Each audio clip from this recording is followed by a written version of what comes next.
Nachádzame sa v obci Janíky, medzi časťami Hornej Janíky a Dolnej Janíky.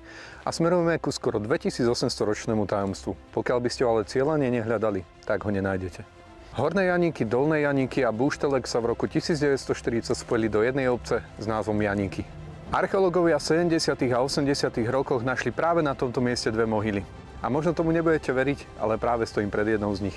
Archeológovia na stenách hrobky našli aj čierne geometrické maľby, rôzne predmety z doby železnej a aj kostru samotného kniežaťa. Čo je zaujímavé, v tejto obci sa nenachádza len jedna mohyla, ale je tu aj druhá.